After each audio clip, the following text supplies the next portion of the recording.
जय हिंद मेरे प्यारे साथियों, ज्ञान गायत्री क्लासेस में आपका स्वागत है। आज हम लोग पढ़ने वाले हैं अर्थव्यवस्था। अर्थव्यवस्था का अर्थव्यवस्था ठीक ना, अर्थव्यवस्था का चैप्टर नंबर 1। चैप्टर नंबर 1 क्या है?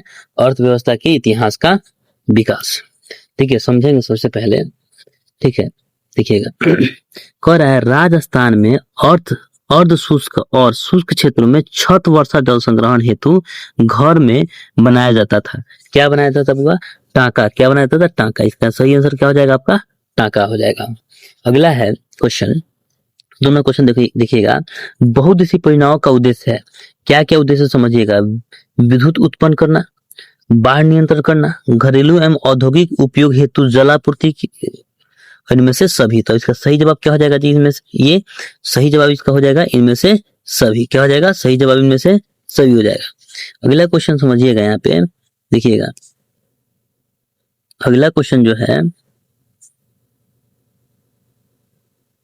देखिएगा अगला क्वेश्चन दे रखा हुआ है कि बांध को आधुनिक भारत की मंदिर कौन कहा था? मतलब बांध जो था, जितना भी डैम बनता है, उसको आधुनिक भारत का मंदिर किसने कहा था? ऑप्शन है महात्मा गांधी, सरदार वल्लभ भाई पटेल, जवाहरलाल नेहरू, मोरारजी देसाई। तो सही आंसर क्या हो जाएगा? जवाहरलाल नेहरू। जवाहरलाल नेहरू ने कहा था भारत के जो भी बहुउद्देशीय परियोजनाएं हैं वो सब क्या है? भारत का मंदिर है। ठीक है, अगला जो है, भारत में कुल विद्युत का लगभग कितना प्रतिशत भाग जल विद्युत से प्राप्त होता है?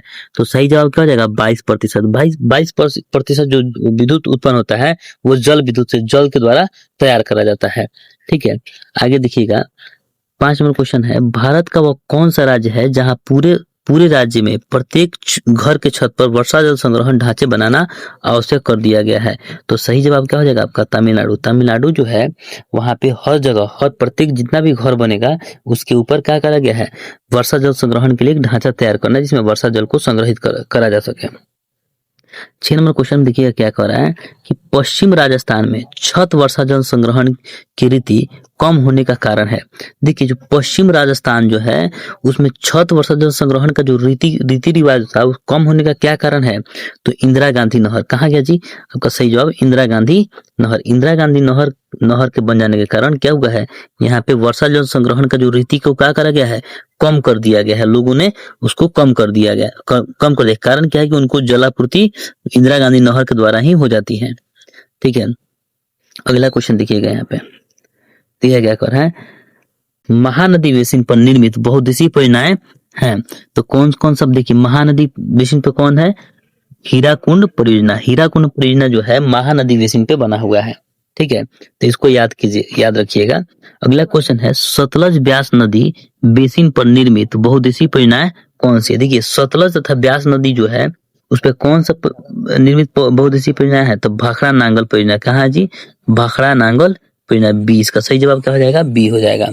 ठीक है, देखिएगा 9 नंबर क्वेश्चन में देखिएगा क्या कर रहा है, जल के नवीकरण एवं पुनर्भरण को सुनिश्चित करने वाला प्रोग्राम है। क्या आंसर सही हो जाएगा? अलीय जल। क्या हो जाएगा? अलीय चक्र। क्या हो जाएगा? अलीय चक्र हो जाएगा। चलिए अगला क्वेश्चन देखेंगे हम लोग। निम्न में से प्राथमिक क्षेत्र में को कहा जाता है? तो किसे कहा जाता है प्राथमिक क्षेत्र को? कृषि क्षेत्र को। कृषि क्षेत्र को क्या कहा जाता है? प्राथमिक क्षेत्र कहा जाता है। 11वां क्वेश्चन दिया है, इनमें से कौन से देश मिश्र अर्थव्यवस्था है? तो देखिए, हमारा भारत जो है, भारत में क्या है? मिश्र अर्थव्यवस्था का एक उदाहरण है, मिश्रित अर्थव्यवस्था का उदाहरण है। कह भारत में परियोजना आयोग का गठन कब किया गया था? 15 मार्च 1950 को। कब? क्या? सॉरी 15 मार्च 1950 को क्या था? सही जवाब इसमें क्या हो जाएगा? 15 मार्च 1950। भारत में योजना आयोग का गठन कब किया गया था? 15 मार्च 1950 को किया गया था। अगला क्वेश्चन है, किसी देश का राष्ट्रीय आय अधिक होता है तो वह देश कहलाता है? तो देखिए, जिस देश का राष्ट्रीय आय अधिक होता है वह देश क्या होता है? विकसित देश कहलाता है। क्या कहलाता है? विकसित देश कहलाता है। देखिए, ये जितना जो है ये सब इंपॉर्टेंट है, ये ऑब्जेक्टिव के रूप में, तो आप लोग इसे याद कर लीजिएगा कैसे भी। देखिएगा, इसमें अगला क्वेश्चन है 14 नंबर क्वेश्चन में क्या कर रहा है, इनमें से किसे पिछड़ा राज्य कहा जाता है? तो देखिए, सिंपल सी बात है, हमारा बिहार ही क्या है? पिछड़ा राज्य में आता है। अगला है, भारत के प्रति व्यक्ति आय 2004 के आंकड़ों के अनुसार कितनी है? देखिए, 2004 का जो आंकड़ा निकला था उसमें प्रति व्यक्ति आय कितना था? 28,000 रुपया प्रति वर्ष। प्रति व्यक्ति आय कितना था? 28,000 रुपया प्रति वर्ष। मतलब तो ये हुआ कि एक व्यक्ति का जो प्रति वर्ष आय था वो कितना था? 28,000 रुपया था। अगला क्वेश्चन है 16 नंबर क्वेश्चन, देखिए क्या कह रहा है। आर्थिक क्रियाएं का उद्देश्य होता है क्या है? जीविकोपार्जन। मतलब तो हमारे आर्थिक क्रिया का मुख्य उद्देश्य क्या होता है? हमारे जीवन को चलाने का सही तरीका से सुचारू ढंग से काम करता है। हम लोग कोई भी आर्थिक क्रिया काहे के लिए करते हैं? ताकि हमारा जीवन अच्छा से चल सके। 17 नंबर क्वेश्चन है, सामान्यतः किसी देश के विकास का स्तर किस आधार पर निर्धारित करता है? देखिए किसी भी देश का विकास का जो स्तर है किसी, देखिए कोजी पे निर्भर, प्रति व्यक्ति आय चाहिए ही चाहिए। जिसका प्रति व्यक्ति आय अधिक है वो देश विकसित है। साक्षरता दर, जहाँ पढ़े लिखे ज्यादा लोग हैं वो साक्षर भी हैं। अगला है स्वास्थ्य की स्थिति, जिस देश के लोगों की स्वास्थ्य की स्थिति अच्छी है वो लोग डेवलप हैं। तो इसका मतलब ये, इसका सही जवाब क्या हो जाएगा? इसमें इनमें से सभी। क्या होगा इसका सही जवाब? इनमें से सभी। अब देखेंगे हम लोग 18 नंबर क्वेश्चन, भारत के पड़ोसी देशों में किस देश की प्रति व्यक्ति आय सबसे अधिक है? देखिए क्या है? Option A Pakistan, option B Bangladesh, option C Sri Lanka, option D Nepal. देखिए ये तो खैर भीख मांगा है, इसका तो भूल ही जाइए। तो सही जवाब क्या है आपका? श्रीलंका। श्रीलंका का जो है प्रति व्यक्ति आय क्या है? सबसे अधिक है, जो हमारे भारत के पड़ोसी देश में जो आएंगे। अगला क्वेश्चन जो है 15 नंबर, मानव विकास की दृष्टि से भारत के पड़ोसी देशों में से किस देश की स्थिति सबसे बेहतर है? तो किसका बेहतर है जी? श्रीलंका का। सही जवाब क्या हो जाएगा आपका? श्रीलंका हो जाएगा। अगला जो 20 नंबर क्वेश्चन देखिएगा, योजना आयोग का गठन कब हुआ था? 1950 में। कब हुआ था? 1950 में हुआ था, इसको याद रखिएगा। 21 नंबर जो क्वेश्चन है, भारत की पहली मानव विकास रिपोर्ट कब जारी करी गई थी? तो अप्रैल 2002 में भारत में पहले बार मानव विकास रिपोर्ट को जारी किया गया था। कब? अप्रैल 2002 में किया गया था। ठीक है, देखिएगा ये जितना ऑब्जेक्टिव है किसी भी बुक में आपको नहीं मिलेगा। कोई भी बुक बात बता रहे हैं हम, कोई भी टारगेट वगैरह कुछ भी नहीं मिलेगा, लेकिन हाँ एग्जाम के दृष्टिकोण से बहुत इंपॉर्टेंट है, तो इसे आप लोग हर हाल में याद कर लीजिएगा। तो देखिएगा 22 नंबर जो क्वेश्चन है क्या दिया हुआ है? कह रहा है गरीबी रेखा निर्धारण का कैलोरी मापदंड किसने दिया था? तो योजना आयोग। कौन देता है? योजना आयोग ने दिया था। अगला क्वेश्चन है कि प्रोप्राइटर पीसी महालनोबिस की अध्यक्षता में किसका गठन किया गया है? तो किसका किया गया जी? राष्ट्रीय आय समिति का। क्या सही जवाब हो जाएगा? राष्ट्रीय आय समिति। 24 नंबर क्वेश्चन है, खनन को किस क्षेत्र में शामिल करा गया है? तो देखिए जो जितना भी खनन कार्य है ये सब कहाँ जाता है? कृषि क्षेत्र में आता है। कहाँ आता है? कृषि क्षेत्र में आता है। 25 नंबर जो क्वेश्चन है उसको देखिएगा, कौन सी आर्थिक क्रिया ग्रामीण क्षेत्र के में प्रमुख है? देखिए जो देखिए क्या है, कौन सी आर्थिक क्रिया ग्रामीण क्षेत्र में क्या है? प्रमुख है। बताइए हमारे ग्रामीण क्षेत्र में क्या सबसे ज्यादा क्या करते हैं? कृषि कार्य होता है, यानी कि कृषि कार्य किस में आता है? प्राथमिक में आता है, तो प्राथमिक क्षेत्र हो जाएगा आपका। ठीक है, तो ज्यादातर देखिए ग्रामीण क्षेत्र में क्या होता है? ज्यादातर कृषि कार्य ही होता है, और हमारे ग्रामीण में कृषि कार्य जो आता है वो प्राथमिक क्षेत्र में आता है, तो इसलिए हम लोग प्राथमिक क्षेत्र ज्यादा हमारे ग्रामीण में होते हैं। देखिएगा क्वेश्चन नंबर 26 जो है, 11वीं पंचवर्षीय योजना की अवधि क्या है? तो 2007 से 2012 हो जाएगा। क्या हो जाएगा आपका? 2007 से 2012। जो 11वीं पंचवर्षीय योजना थी वो 2007 से 2012 तक की थी। अगला क्वेश्चन है 27 नंबर में, गैस और बिजली उत्पादन को किस क्षेत्र में रखते हैं? देखिए गैस और बिजली उत्पादन क्या है? सेवा क्षेत्र में आता है, यानी कि द्वितीय क्षेत्र में आता है। क्लियर समझ में आ गया? देखिए 27 नंबर जो क्वेश्चन है कह रहा है गैस और बिजली उत्पादन को किस क्षेत्र में रखा गया है? तो गैस और बिजली उत्पादन कहाँ है? द्वितीय क्षेत्र में आता है। ठीक है, और 28 नंबर क्वेश्चन देखिएगा, आर्थिक विकास को जिस प्रक्रिया से समाज के सभी वर्गों का जीवन स्तर ऊंचा कहलाती है वो क्या कहलाता है? देखिएगा समावेशी विकास। क्या कहता है उसको? समावेशी विकास कहता है। ठीक है ना, तो इसको भी नोट करके इसको याद कर लीजिएगा। देखिए इसमें जितना भी ऑब्जेक्टिव है मोस्ट इंपॉर्टेंट है, इसे ध्यान से आप लोग पढ़िएगा। ठीक है, अगला क्वेश्चन जो है 29 नंबर, भारत की पहली मानव विकास रिपोर्ट किसने तैयार की थी? तो योजना आयोग ने। किसने किया था जी? योजना आयोग ने सबसे पहले भारत की पहली विकास रिपोर्ट को तैयार किया था। ठीक है, तो देखिएगा आगे थोड़ा बढ़ते हैं हम लोग क्वेश्चन नंबर 30 की तरफ। देखिएगा क्वेश्चन नंबर 30। क्वेश्चन नंबर 30 में कह रहा है, देखिए क्वेश्चन नंबर 30 में क्या कहा? द्वितीय क्षेत्र को खाली स्थान के नाम से जाना जाता है। द्वितीय क्षेत्र को क्या कहा जाता है? औद्योगिक क्षेत्र भी कहा जाता है। तो द्वितीय क्षेत्र को हम लोग क्या कह सकते हैं? औद्योगिक क्षेत्र भी कह सकते हैं। क्वेश्चन नंबर 31 में क्या दिया है? बिहार के विकास विकास के बिना भारत का विकास संभव नहीं है, यह कथन किसने कहा था? तो एपीजे अब्दुल कलाम ने कहा था। और एपीजे अब्दुल कलाम ने कहा था यदि बिहार का विकास नहीं हो सकता है, नहीं होगा, तो भारत का विकास भी संभव नहीं है। देखिए क्वेश्चन नंबर जो 32 है वो क्या कर रहा है, भारत में योजना आयोग का गठन कब हुआ था? देखिए भारत में योजना आयोग का गठन कब हुआ था? 15 मार्च 1950 को हुआ था। देखिए भारत में योजना आयोग का गठन कब हुआ था? 15 मार्च 1950। देखिए इसमें जितना भी आपका ऑब्जेक्टिव है वो सब का सब क्या है? VBI है। अगर आप इसको याद कर लेते हैं तो कोई भी बुक पढ़ने का, कोई भी किसी भी प्रकाशन का बुक पढ़ने की आवश्यकता नहीं है, आप इसी से काम चला सकते हैं। ठीक है, और हम आपको गारंटी दे रहे हैं जितना भी क्वेश्चन बनेगा अर्थव्यवस्था से, जितना भी इकोनॉमिक से क्वेश्चन बनेगा, ठीक ना, वो इसी नोट से बनेगा। एक भी क्वेश्चन आउट ऑफ इसमें से नहीं होने वाला है। तो आप लोग जैसे भी आप पढ़िए इसको, जिस तरह से ही पढ़िए आप, इसी से आने वाला है। ठीक है, देखिएगा 33 नंबर क्वेश्चन में क्या कर रहा है समझेंगे। कृषि का विकास करना किस पंचवर्षीय योजना का प्रमुख उद्देश्य था? देखिए पहला जो पंचवर्षीय योजना था उसमें क्या था? कृषि का विकास करना था। जो पहला पंचवर्षीय योजना का जो मुख्य थीम था क्या था? कृषि का विकास करना था। देखिए 34 नंबर क्वेश्चन में क्या कर रहा है, मानव विकास रिपोर्ट का प्रकाशन निम्न में से किसके द्वारा किया गया था? तो यूएनडीपी के द्वारा। यूएनडीपी के द्वारा क्या था? मानव विकास रिपोर्ट का प्रकाशन किया गया था। ठीक ना। आपका जो 35 नंबर क्वेश्चन है क्या कह रहा है, भारत का पहला मानव विकास रिपोर्ट किस प्रधानमंत्री द्वारा जारी किया गया था? तो सही जवाब क्या जाएगा? अटल बिहारी वाजपेयी।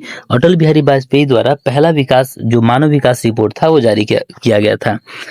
36 नंबर क्वेश्चन में देखेंगे, आर्थिक विकास का तीसरा क्षेत्र क्या है? देखिए आर्थिक विकास का तीसरा क्षेत्र क्या आता है? सेवा क्षेत्र आता है। क्या आता है? सेवा क्षेत्र आता है, जिसमें हम लोग भी आते हैं, टीचर्स वगैरह भी जो हैं हम लोग सेवा क्षेत्र में आते हैं। ठीक है, चलिए देखेंगे क्वेश्चन नंबर 37, किस आयोग या कमेटी ने सतत पोषणीय विकास की अवधारणा प्रस्तुत की थी? तो कौन किया था? बुंटलैंड आयोग ने किया था। इसका सही जवाब क्या हो जाएगा? बुंटलैंड आयोग। क्वेश्चन नंबर 37 का बात करा जाए कि अर्थव्यवस्था के कितने प्रमुख क्षेत्रक हैं? तो कितने क्षेत्रक हैं? वो 3 क्षेत्रक हैं। अर्थव्यवस्था के कितने क्षेत्रक हैं? 3 क्षेत्रक हैं। क्वेश्चन नंबर 39 की बात की जाए, निम्न में से कौन से देश में मिश्रित अर्थव्यवस्था है? तो भारत में हमारा भारत है वो क्या है? मिश्रित अर्थव्यवस्था का एक उदाहरण है। क्वेश्चन नंबर 40 की बात की जाए, निम्न में से कौन प्राथमिक क्षेत्र कहा जाता है? देखिए किसके प्राथमिक क्षेत्र कहा जाता है? वो कृषि क्षेत्र को प्राथमिक क्षेत्र कहा जाता है। और द्वितीय क्षेत्र किसे कहा जाता है? औद्योगिक क्षेत्र को कहा जाता है। ठीक ना। और तृतीय क्षेत्र को किसे कहा जाता है? सेवा क्षेत्र को कहा जाता है। तो ये इंपॉर्टेंट है, याद कर लीजिएगा। ठीक ना, प्राथमिक कृषि क्षेत्र मतलब फर्स्ट, सेकंड द्वितीय जो होता है वो आपका औद्योगिक क्षेत्र आता है, और थर्ड जो है आपका कौन सा? सेवा क्षेत्र आता है। तृतीय क्षेत्र जो होता है सेवा क्षेत्र में आता है। अगला है क्वेश्चन देखिएगा 41 का क्वेश्चन जो है समझेंगे। 41 में क्या दे रखा है, कह रहा है कि भारत में सेवा क्षेत्र समानतः कितने भागों में बांटा गया है? तो सेवा क्षेत्र को भी कितना भाग में बांटा गया है? 2 भागों में बांटा। देखेंगे तो 42 नंबर क्वेश्चन क्या कह रहा है, भारत में राष्ट्रीय आय में किस क्षेत्र का सर्वाधिक योगदान रहा है? देखिए भारत में राष्ट्रीय आय का जो सर्वाधिक योगदान किसका है? कृषि क्षेत्र, तृतीय क्षेत्र में आता है। क्या आता है? तृतीय क्षेत्र आता है। तो 43 नंबर क्वेश्चन देखेंगे, कह रहा है अर्थव्यवस्था आजीविका अर्जन का एक प्रणाली है, यह कथन किसका है? तो किसने कहा था? ब्राउन क्रेन्स ने कहा था। किसने कहा था? ब्राउन क्रेन्स ने कहा था अर्थव्यवस्था जो है आजीविका अर्जन का एक प्रणाली है। ठीक है, तो ये देखिए जो भी है इंपॉर्टेंट है। 44 क्वेश्चन क्या कह रहा है, आर्थिक क्रियाओं का उद्देश्य। देखिए आर्थिक क्रियाओं का मुख्य उद्देश्य क्या है? जीविकोपार्जन है। देखिए हम लोग आर्थिक क्रिया कोई भी कार्य करते काहे के लिए करते हैं? ताकि हमारा जीवन यापन अच्छा से चल सके। ठीक है, चलिए अब देखते हैं 45 क्वेश्चन। 45 नंबर में क्या कह रहा है, ठीक है, श्वेत क्रांति का संबंध अर्थव्यवस्था के किस क्षेत्र से है? देखिए श्वेत क्रांति मतलब तो जो दूध क्रांति हुआ था, मतलब डेयरी प्रोडक्ट का जो क्रांति हुआ था उसके बारे में था। तो वो कौन सा था? प्राथमिक क्षेत्र में आता है। जितना भी पशुपालन वगैरह क्या आता है वो कृषि क्षेत्र में आता है, नहीं प्राथमिक क्षेत्र में आता है। चलिए क्वेश्चन नंबर 46 देखेंगे क्या कर रहा है, भारत का कौन सा आर्थिक क्षेत्र सबसे बड़ा है? तो कौन सा आर्थिक क्षेत्र सबसे बड़ा हुआ? तृतीय क्षेत्र। तृतीय क्षेत्र जो है बहुत बड़ा क्षेत्र में आता है। ठीक है, और 47 क्वेश्चन की बात की जाए, किस क्षेत्र को द्वितीय क्षेत्र कहा जाता है? तो औद्योगिक क्या कहता है? उद्योग क्षेत्र जो होता है औद्योगिक क्षेत्र, उसे हम लोग क्या कहते हैं? द्वितीय क्षेत्र कहते हैं। अगर बात की जाए 48, शिक्षक द्वारा अपने पुत्र को पढ़ाना कौन सी क्रिया है?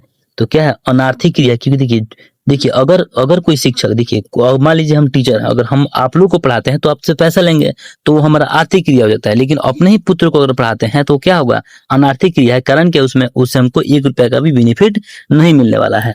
ठीक है, वैसे मेरा अभी शादी नहीं हुआ है तो हम पढ़ाएंगे कैसे, ठीक ना।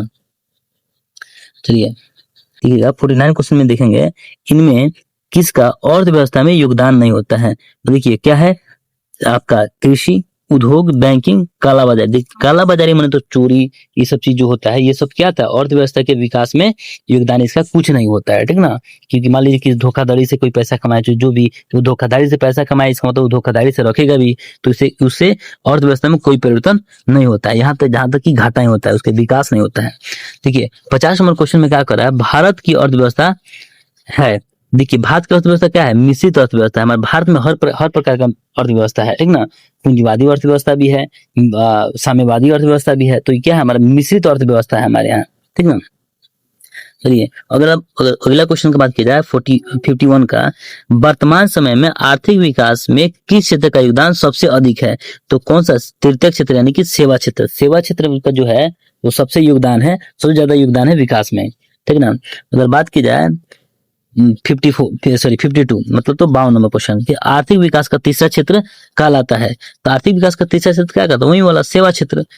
आर्थिक व्यवस्था का जो तीसरा क्षेत्र कहलाता है वो क्या कहलाता है, सेवा क्षेत्र कहलाता है। अगला क्वेश्चन देखिएगा, चलिए 53 नंबर क्वेश्चन में क्या कह रहा है, देखिएगा यहाँ पे 53 नंबर क्वेश्चन में दिया है, इन आर्थिक क्रियाओं में से कौन प्राथमिक क्षेत्र से संबंधित नहीं है। ध्यान दीजिएगा, कौन से प्राथमिक क्षेत्र से संबंधित नहीं है। अगर बात की जाए मत्स्य पालन, हम क्या बोले हैं, जो भी पशु पालन आता है प्राथमिक क्षेत्र में आता है। अगर बात की जाए वन लगाना भी क्या आता है, कृषि क्षेत्र में आता है, प्राथमिक क्षेत्र में आता है। खनन का कार्य करना, जो भी खनन होता है वो भी कृषक लोग करते हैं, मजदूर लोग करते हैं, वो भी क्या आता है, प्राथमिक क्षेत्र में आता है। लेकिन जो बैंकिंग जो है, बैंकिंग क्या है, प्राथमिक क्षेत्र में नहीं आता। ये कौन सा आता है, तृतीय क्षेत्र में आता है, यानी कि सेवा क्षेत्र में आता है। बैंकिंग जो है सेवा क्षेत्र में आता है। क्लियर है। ठीक है, 54 क्वेश्चन क्या कर रहा है, एक साम्यवादी अर्थव्यवस्था में सर्वाधिक बल किस पर दिया जाता है। मतलब तो सर्वाधिक बल किस पे दिया जाता है हुआ साम्यवादी अर्थव्यवस्था में, तो उसका सही जवाब क्या आ जाएगा, लोक कल्याण पे। साम्यवादी अर्थव्यवस्था में लोक कल्याण पे ज्यादा विशेष करके फोकस करा जाता है। अगर 55 नंबर क्वेश्चन की बात की जाए, अर्थव्यवस्था में किस क्षेत्र को हरित क्रांति संबंधित है। मतलब अर्थव्यवस्था किस क्षेत्र से हरित क्रांति संबंधित है, तो सिंपल सी बात है जी, हरित क्रांति पंजाब में हुआ था। पंजाब में किसके लिए हुआ था, खेती के लिए हुआ था, तो ये क्या आएगा, प्राथमिक क्षेत्र हो जाएगा।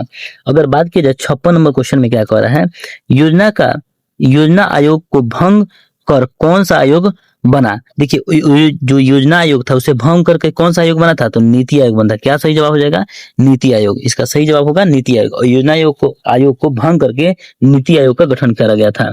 ठीक है, आगे देखिएगा क्वेश्चन नंबर में देखिएगा, चलिए 57 क्वेश्चन में क्या कह रहा है जी, 57 में कह रहा है, 57 देखिएगा, भारत में योजना आयोग का गठन कब किया गया था। तो कब किया गया था, हुआ 15 मार्च 1950 को। जो योजना आयोग का गठन जो किया गया था भारत में, वो कब किया गया था, 15 मार्च 1950 को किया गया था। अगला जो क्वेश्चन है 58 नंबर क्वेश्चन, नीति योजना आयोग का अध्यक्ष कौन होता था, ठीक ना। देखिए जो भी नीति आयोग का बात किया जाए, चाहे योजना आयोग का बात किया जाए, उसका जो अध्यक्ष कौन होता है, प्रधानमंत्री होता था। कौन होते थे, प्रधानमंत्री होते हैं, ठीक ना। अगर बात किया जाए 59 का, भारत में नीति योजना आयोग का स्थापना कब किया गया था, तो 1 जनवरी 1915 को किया गया था। कब किया गया था, 1 जनवरी 1915 को किया गया था। इसका स्थापना जो है कब किया गया था, 1 जनवरी 1915 को किया गया था। ठीक है, क्वेश्चन नंबर 60 को देखा जाए जी, क्वेश्चन नंबर 60 में क्या कर रहा है, भारत में विकास की नीति कौन सी संस्था बनाती है। और बात की जाए भारत में विकास का जो नीति है वो कौन सा संस्था बनाती है, तो नीति आयोग। इसका सही जवाब क्या हो जाएगा, नीति आयोग हो जाएगा। अगर क्वेश्चन नंबर 61 की बात की जाए, भारत में आर्थिक व्यवस्था है। देखिए हमारे भारत में माने कैसी आर्थिक व्यवस्था है, सकल राष्ट्रीय उत्पाद, प्रति व्यक्ति आय, आर्थिक कल्याण का आधार, इनमें से सभी। तो सही जवाब क्या हो जाएगा, इनमें से सभी है। देखिए जो भारत की जो आर्थिक व्यवस्था जो है ये सभी है, क्योंकि देखो सकल राष्ट्रीय उत्पाद भी होता है, प्रति व्यक्ति आय भी होता है, राष्ट्रीय कल्याण का आधार भी होता है, इनमें से सभी। इसका सही जवाब क्या हो जाएगा, इनमें से सभी, डी नंबर हो जाएगा इसका ऑप्शन सही। ठीक है, अगर 62 का बात की जाए, भारत में आर्थिक विकास का मुख्य श्रेय किसे दिया गया है, तो किसको किसको दिया गया, नियोजन को। अगर सब कुछ भी कार्य देखिए, जो भारत का जो राष्ट्रीय विकास का मुख्य श्रेय क्या है, नियोजन ही। अगर कोई भी कार्य अगर नियोजित पूर्वक हम लोग नहीं करते हैं तो वो राष्ट्रीय विकास नहीं हो सकता है। देखिए जो 63 क्वेश्चन है, 63 नंबर क्वेश्चन है, क्या कह रहा है, आर्थिक विकास को माप करने के लिए उचित सूचकांक है, क्या है, प्रति व्यक्ति आय। इसका सही जवाब क्या आ जाएगा, प्रति व्यक्ति आय। यदि जिस जिस भी देश का प्रति व्यक्ति आय अधिक है वो देश विकसित देश में आता है, और जिस भी देश का प्रति व्यक्ति आय कम है वो अविकसित देश में आता है। ठीक है, चलिए अगला क्वेश्चन देखेंगे हम लोग। ठीक है, 64 नंबर क्वेश्चन देखेंगे हम लोग। राष्ट्रीय विकास परिषद का अध्यक्ष कौन होता है। सिंपल सी बात है, राष्ट्रीय विकास का जो अध्यक्ष होता है कौन होता है, वो प्रधानमंत्री होता है। इसका सही जवाब क्या हो जाएगा, प्रधानमंत्री हो जाएगा। अगला क्वेश्चन जो है आपका 65 नंबर। ठीक है, 65 नंबर क्वेश्चन क्या करे, किस आधुनिक यंत्र के आगमन के बाद सूचना, शिक्षा एवं ज्ञान सर्व सुलभ हो गया था। देखिए सबसे पहले क्या है, क्वेश्चन ध्यान से पढ़िएगा कि किस आधुनिक यंत्र के आगमन के बाद, देखिए कौन सा आधुनिक यंत्र या कौन सा आधुनिक मशीन जो आया था जिसके बाद सूचना का बात की जाए, शिक्षा का बात की जाए या ज्ञान का बात की जाए, सर्व सुलभ मतलब तो हर जगह आसानी से मिल जाने वाला कब हुआ था। देखिएगा जब कंप्यूटर आया था, जब कंप्यूटर आया तो क्या हुआ, जितना भी ज्ञान था या फिर मान लीजिए पढ़ाई करना, जैसे कि ये वाला रिकॉर्ड हो रहा है, ठीक ना, एक्चुअली ये फोन से रिकॉर्ड हो रहा है, लेकिन देखिए कोई भी जो भी हम लोग को पढ़ना है कंप्यूटर से पढ़ लेंगे, न्यूज देखना हो कंप्यूटर से देख लेंगे, कोई भी कार्य हो कंप्यूटर से कर लेंगे। तो कंप्यूटर जो है आने से जो भी हमारा सूचना जो था, चाहे शिक्षा था, चाहे जो भी ज्ञान था, वो सब जगह आसानी से पहुंचने लगा। अगर बात की जाए 66 नंबर क्वेश्चन का, जनसंख्या वृद्धि से आर्थिक विकास की गति क्या हो जाती है, मंद हो जाती है। क्या हो जाती है, मंद हो जाती है। यदि जनसंख्या बढ़ेगा तो सिंपल सी बात है, जनसंख्या बढ़ते जाएगा तो हम लोग को खर्चा भी बढ़ते जाएगा, तो हमारा आर्थिक विकास जो होता है गति क्या हो जाएगा, स्लो हो जाएगा, स्लो लगेगा, धीरे धीरे हम लोग काम करने, ठीक ना। जैसे कि मान लीजिए हमारे घर में भी अगर 1-2 को जनसंख्या बढ़ जाता है तो क्या हो जाता है, जो भी नया पुराना काम जो करने वाले होते हैं, जो पैसा का जो इकट्ठा करने का कार्य होता है वो धीरे धीरे होने लगता है, कारण कि उसमें खर्चा बढ़ता है। जनसंख्या बढ़ेगा तो खर्चा ही बढ़ता है। ठीक है, अगर बात की जाए 67 नंबर का, समावेशी विकास से जीवन स्तर ऊंचा होता है। देखिए समावेशी विकास से जीवन स्तर किसका ऊंचा होता है, समाज के सभी वर्गों के लोगों का, सभी वर्गों का। ठीक है, अगर मान लीजिए समावेशी विकास जो होता है, ठीक ना, उससे क्या होता है, जीवन स्तर किसका, किसी एक का होगा, कुछ लोगों का होगा नहीं, बल्कि समाज के सभी वर्गों के लोगों का क्या होगा, विकसित होने लगेगा। ठीक है, आगे देखेंगे हम लोग क्वेश्चन नंबर हम लोग 68 देखेंगे। क्वेश्चन नंबर 68 में क्या कह रहा है कि 12वीं पंचवर्षीय योजना की अवधि क्या है। 12वीं पंचवर्षीय योजना की अवधि क्या है जी, तो 2012 से 2017 जो है 12वीं पंचवर्षीय योजना की अवधि है। देखिए सबसे इंपॉर्टेंट बात, इस वीडियो में हम लोग चैप्टर 1 जो है उसको हम लोग कंप्लीट करने वाले हैं, लेकिन ध्यान दीजिएगा ये जितना भी ये MCQ क्वेश्चन है हम बता रहे हैं एग्जाम में इसी से आएगा, मतलब तो इसी से आना पड़ेगा, कोई भी आउट ऑफ क्वेश्चन इसमें से नहीं होने वाला है। अगर बात की जब हम लोग अर्थव्यवस्था चला रहे हैं, यदि किसी एक मतलब यदि एक चैप्टर से क्वेश्चन आया तो इसी में से आएगा, इसी वीडियो के क्वेश्चन कोई ना कोई क्वेश्चन होने वाला है, आउट ऑफ इस वीडियो का एक भी क्वेश्चन नहीं होने वाला है, ठीक ना। तो इस वीडियो को अगर आप ध्यान से पढ़ते हैं तो अर्थव्यवस्था का एक चैप्टर कंप्लीट हो गया। अगर एग्जाम में पूछा अर्थव्यवस्था से कोई भी एक चैप्टर से, तो यही क्वेश्चन, इसी में से कोई एक क्वेश्चन होगा, सिंपल सी बात है, तो आप लोग इसे याद कर लीजिएगा। ठीक है, अब देखिएगा 69 नंबर क्वेश्चन, सामान्यतः किसी देश के विकसित विकास का स्तर किस आधार पर निर्धारित किया जाता है। देखिए किसी भी देश का विकास का स्तर क्या होता है, किस पर निर्धारित करता है, प्रति व्यक्ति आय, साक्षरता दर, स्वास्थ्य की स्थिति, इनमें से सभी। तो सही जवाब क्या हो जाएगा, इनमें से सभी। इसका क्वेश्चन इसके पहले विषय था। अच्छा अगला देखिए क्वेश्चन 70 नंबर क्वेश्चन क्या कर रहा है, प्रथम पंचवर्षीय योजना का योजना शुरू हुई, मतलब ये हुआ प्रथम पंचवर्षीय योजना कब से शुरू हुआ था, तो 1951 से हुआ था। कब से हुआ था जी, 1951। इसका सही जवाब हो जाएगा 1951। अगर बात की जाए 71 नंबर क्वेश्चन, 11वीं पंचवर्षीय योजना की अवधि क्या है। जो 11वीं पंचवर्षीय योजना की अवधि क्या है, तो आपका हो जाएगा 2007 से 2012 तक का, 2007 से 2012 तक का क्या हो जाएगा, 11वीं पंचवर्षीय योजना की अवधि है। ठीक है, अगर बात की जाए 72 नंबर, राष्ट्रीय विकास परिषद का गठन कब हुआ था। राष्ट्रीय विकास परिषद का गठन कब हुआ था, 1952 में हुआ था। तो इसका सही जवाब क्या हो जाएगा जी, 1952 हो जाएगा। चलिए आगे देखेंगे हम लोग क्वेश्चन नंबर 73 से। क्वेश्चन नंबर 73 में क्या कह रहा है देखिएगा यहाँ पे कि आर्थिक विकास संबंधित है परिणात्मक परिवर्तन से, गुणात्मक परिवर्तन से। देखिए आर्थिक विकास किससे संबंधित है जी, ये दोनों से। क्या हो जाएगा, ये दोनों, परिणात्मक परिवर्तन से भी और गुणात्मक परिवर्तन से भी। अगला क्वेश्चन है 74 में क्या कर रहा है, भारतीय योजना आयोग के प्रथम अध्यक्ष कौन थे। अगर बात की जाए भारतीय योजना आयोग के प्रथम अध्यक्ष कौन थे, तो पंडित जवाहरलाल नेहरू जी थे। ठीक ना, मतलब ये हुआ कि भारतीय योजना आयोग के प्रथम अध्यक्ष जो थे कौन थे, पंडित जवाहरलाल नेहरू थे। अगर बात की जाए अगला क्वेश्चन 75 नंबर, निम्न में से कौन सा बीमारू राज्य है, इनमें से कौन सा बीमारू राज्य है, तो ऑप्शन ए है बिहार, मध्य प्रदेश, उड़ीसा, इनमें से सभी। तो इसका सही जवाब क्या हो जाएगा, इनमें से सभी हो जाएगा। जितना भी ये सब क्या है बीमारू राज्य में आते हैं। अगर बात की जाए 76 नंबर क्वेश्चन, विकास बिहार में मानव विकास में कौन सा रूप दिया गया है। अगर बात की जाए 76 नंबर क्वेश्चन में, बिहार में मानव विकास को कौन सा रूप दिया गया है, कौन सा रूप दिया गया, जन आंदोलन के रूप दिया गया। इसे क्या कहा गया है, जन आंदोलन के रूप में जाना गया है। ठीक है, चलिए अगला क्वेश्चन है जो आपका 77 नंबर क्वेश्चन। देखिए 77 नंबर क्वेश्चन में क्या कह रहा है समझिएगा यहाँ पे। ठीक है, 77 नंबर क्वेश्चन में क्या कह रहा है, कह रहा है इनमें से कौन आधारभूत संरचना नहीं है। तो इनमें से कौन सा हो जाएगा आधारभूत संरचना नहीं होगा, उद्योग हो जाएगा। उद्योग जो है हमारा आधारभूत संरचना नहीं है। क्या 78 नंबर क्वेश्चन की बात की जाए, प्रथम मानव विकास रिपोर्ट किसके निर्देशन पर तैयार किया गया था। देखिए सबसे पहले जो मानव विकास रिपोर्ट को तैयार किया गया था किसके निर्देशन, माने किसके कहने पर तैयार किया गया था, किसके निर्देशानुसार तैयार किया गया था। तो इसका सही जवाब हो जाएगा महबूब उल हक। देखिए महबूब उल हक जो है उनके निर्देशन में ये सबसे पहले मानव विकास का निर्देशन जो मैंने तैयार किया, प्रथम मानव विकास रिपोर्ट तैयार किया गया था। अगर बात की जाए 79 का, तो मानव विकास सूचकांक में भारत का स्थान है। देखिए मानव विकास सूचकांक में भारत का जो स्थान कौन सा है जी, आपका 126वां। सही जवाब क्या हो जाएगा, 126 आंसर हो जाएगा। ठीक ना, 126 स्थान पर हमारा, 26वां स्थान पर हमारा भारत है। ठीक है, तो भारत का विकास भी संभव नहीं हो सकता है। ठीक है ना,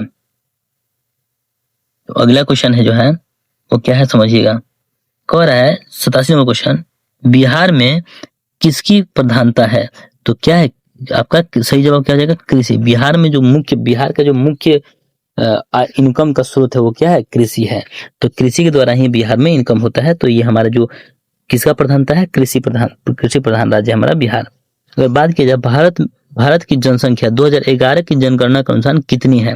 अगर बात की जाए 2011 में जो जनगणना हुआ था उसके अकॉर्डिंग भारत में कितना जनसंख्या है जी, 121.02 करोड़ है। ठीक ना, 2011 में जो जनगणना हुआ था उसके अकॉर्डिंग 2011 का अभी क्या चल रहा है, 2025 चल रहा है, 2025 चल रहा है। ठीक ना, तो 2011 की जनगणना के अनुसार जो भारत का जो जनसंख्या है वो कितना था, 121.02 करोड़ लोग थे हमारे भारत में। ठीक है, अगला देखिए क्वेश्चन। चलिए अगला नंबर क्वेश्चन जो है आपका कौन सा, ये रहा आपके स्क्रीन पे 89। ठीक ना, वर्तमान में बिहार की साक्षरता दर कितनी है। अगर बात की जाए वर्तमान में बिहार की साक्षरता दर कितनी है जी, तो 73.39% है। तो सब अभी बिहार का जो साक्षरता दर बढ़ गया है और 73.39% हो चुका है। अगर बात की जाए क्वेश्चन नंबर 90 का, ठीक है, क्वेश्चन नंबर 90 में क्या कह रहा है, बिहार राज्य में लोगों की आजीविका का मुख्य आधार है। अगर बात की जाए बिहार राज्य का जो लोगों का जो आजीविका का मुख्य उद्देश्य क्या है, मुख्य आधार क्या है, तो सही जवाब क्या हो जाएगा, कृषि हो जाएगा। बिहार में ज्यादातर लोग डिपेंडेंट किस पे होते हैं, कृषि पे होते हैं। वो चाहे मत्स्य पालन हो, चाहे पशु पालन हो, गाय पालन हो या बकरी पालन हो, ये सब क्या है कृषि क्षेत्र में आता है। ठीक ना, या फिर जो खेती को लोग करके काम चलाते हैं तो वो खेती भी क्या है, कृषि कार्य का एक उदाहरण है। ठीक ना, क्वेश्चन नंबर 91 की बात करा जाए कि बिहार की जनसंख्या 2011 के जनगणना के अनुसार कितनी है, तो इसका सही जवाब क्या हो जाएगा, आपका सी हो जाएगा, 10,38,04,637 लोग। ठीक ना, तो बिहार में अगर 2011 का जो जनगणना हुआ था उसके अकॉर्डिंग बिहार में कितने लोग हैं, 10,38,04,637 लोग हैं। ठीक है, अगला क्वेश्चन देख लेते हैं हम लोग क्या दिया हुआ है। देखिए 92वें क्वेश्चन में क्या दिया है, बिहार के विकास में एक बहुत बड़ी बाधा है। अगर बात की जाए बिहार के विकास का सबसे बड़ा क्या है, बाधा क्या है, बाढ़। देखिए हमारे यहाँ जो है, इसका बी सही जवाब होगा, हमारे यहाँ अक्सर टाइम में बाढ़ आ जाया करते हैं। जैसे कि आज ही जो है देख रहे हैं बांध पे कुछ मजदूर लोग लगे हुए हैं, ताकि बांध पे देखें कहीं पे टूटा फूटा तो नहीं है। तो ये क्या है, बाढ़ नियंत्रण का एक टीम बना रहता है, सरकार द्वारा बनाया गया रहता है, जो उस पे कार्य कर रहे हैं लोग, ठीक ना। अगला क्वेश्चन जो है 93 नंबर, विकास के दर के मामले में कौन सा राज्य अग्रणी है। अगर बात किया जाए विकास का दर जो है, विकास के दर में कौन सा राज्य सबसे आगे है। देखिए गुजरात जो है विकास के दर में क्या है, सबसे आगे है, ठीक है ना। अगर बात की जाए 94 नंबर में, 2011 के जनगणना के अनुसार बिहार में कुल कितने प्रतिशत लोग साक्षर थे। अगर बात की जाए 2011 के जो जनगणना हुआ था उसमें बिहार के कितने परसेंट लोग साक्षर थे, तो 63.62% जो थे क्या थे, साक्षर लोग थे, यानी पढ़े लिखे लोग थे, ठीक है। अगला है बिहार राज्य है, क्या है बिहार राज्य, कृषि प्रधान देश है। ये तो सिंपल सी बात है, हमारे यहाँ क्या है, कृषि की प्रधानता, हमारे यहाँ ज्यादातर जो कार्य होता है वो कृषि के द्वारा ही होता है, ठीक है। अगला देखेंगे हम लोग क्वेश्चन नंबर 96। क्वेश्चन नंबर 96 में क्या कर रहा है, निम्न में से कौन सा पिछड़ा राज्य है। ऑब्वियस सी बात है जी, हमारा बिहार जो है इन सभी राज्यों में से सबसे पिछड़ा राज्य में आता है। अगर क्वेश्चन नंबर 97 की बात की जाए, किस अर्थशास्त्री ने कहा था कि गरीबी कैंसर की रोग की तरह है। ये सही बात है, गरीबी जो है ना बुआ, वो कैंसर के रोग की तरह वो फैलते चला जाता है, और देखिए ये जो है इसका कोई उपचार भी नहीं हो पाता है जल्दी। तो किसने, देखिए इसका पहले देखिए यहाँ पे क्वेश्चन क्या है, किस अर्थशास्त्री ने कहा था गरीबी जो है वो क्या है, कैंसर रोग की तरह है। इसका सही जवाब हो जाएगा कुजनेट जो थे उन्होंने कहा था क्या, गरीबी जो क्या है एक प्रकार का बीमारी है, कैंसर रोग है, ठीक ना। इसका मतलब उपचार नहीं किया जा सकता है। और क्वेश्चन नंबर 98 की बात की जाए, केंद्रीय सांख्यिकी का गठन CSO ने बिहार का वर्तमान विकास दर कितना माना है। अगर बात की जाए CSO ने बिहार का जो वर्तमान विकास का दर कितना माना गया है CSO के दौरान, तो सही जवाब हो जाएगा 11.03%। CSO के द्वारा बिहार का जो विकास का जो दर है उसको कितना माना गया है, 11.03%, ठीक ना। अगला क्वेश्चन है, कृषि जनित उद्योगों में विकास से किस राज्य का विकास किया जा सकता है। क्वेश्चन ध्यान से समझिएगा, कृषि जनित उद्योग के विकास से किस राज्य का विकास किया जा सकता है, तो सिंपल सी बात है बिहार का। यदि बिहार में कुछ फैक्ट्री बैठ जाए जो कृषि जनित माने कृषि वाले सामान को ले, ठीक ना, तो वो बिहार का भी क्या हो जाएगा, विकास होने लगेगा, ठीक ना। और देखिएगा क्वेश्चन नंबर 100, देखिए 100 नंबर क्वेश्चन में क्या कह रहा है समझिएगा, ठीक है। 100 नंबर क्वेश्चन में दिया हुआ है का कि मानव की न्यूनतम आवश्यकता क्या है। तो देखिए मानव का सबसे छोटा आवश्यकता क्या होता है, रोटी कपड़ा और मकान। हम लोग क्या कहते हैं, रोटी कपड़ा और मकान। सबसे ज्यादा जरूरी हम लोग क्या है, रोटी कपड़ा और मकान। मतलब तो टाइम पर खाना हो जाए, हम लोग अच्छा से कपड़ा पहन सकें, और मकान एक घर बना सके। मकान का मतलब क्या होता है, घर, ठीक ना। अगर बात की जाए 101, गरीबी रेखा से नीचे रहने वाले शहरी लोगों की कैलोरी की मात्रा होती है कितनी होती है, 2100 कैलोरी। क्या होती है, 2100 कैलोरी होती है, ठीक है। अगला क्वेश्चन देखिए क्या कर रहा है, 102 क्वेश्चन कह रहा है, ग्रामीण क्षेत्र में रहने वाले लोगों की कैलोरी की मात्रा होती है कितनी होती है जी, 2400। कितना होती है, 2400। जो ग्रामीण क्षेत्र में जो लोग रहते हैं उनका कैलोरी होता है 2400 होता है, ठीक है ना। अगला क्वेश्चन क्या है जी, क्वेश्चन का आंसर सॉरी, तो यह क्या कर रहा है, नरेगा में मजदूरों को वर्ष में कितने दिनों की काम की गारंटी दी जाती है। तो कितना दिनों की दी जाती है, 100 दिनों की दी जाती है। अगर बात की जाए नरेगा में कितने दिनों को मजदूरों को काम की गारंटी दी जाती है, 100 दिनों के लिए, ठीक ना। तो इस प्रकार से हमारा जो है इकोनॉमिक्स का जो था, ठीक ना, अर्थव्यवस्था क्या था जी, ये अर्थव्यवस्था, ठीक ना। अर्थव्यवस्था का जो है एक्सरसाइज जो है 1, क्या है, एक्सरसाइज 1 आपका ऑब्जेक्टिव MCQ क्वेश्चन कंप्लीट हुआ। और ध्यान दीजिएगा, अगर MCQ क्वेश्चन कुछ आता है, अगर अर्थव्यवस्था के एक चैप्टर से कहीं से भी MCQ क्वेश्चन आएगा, तो मतलब इसी वीडियो से आने वाला है, यानी था एक चैप्टर से क्वेश्चन नहीं आएगा। अगर आया तो इसी वीडियो से आएगा। आउट ऑफ दिस वीडियो एक भी क्वेश्चन नहीं रहेगा। चाहे हम जो भी एमसीक्यू क्वेश्चन कराएंगे, ऑब्जेक्टिव क्वेश्चन जो भी कराएंगे, ठीक ना, वो टोटल का टोटल मेरे ही वीडियो से आएगा, एक भी क्वेश्चन आउट ऑफ वीडियो नहीं आने वाला है। तब तक के लिए धन्यवाद, मिलते हैं अगले वीडियो में। अपना ख्याल रखिए और पढ़ते रहिए।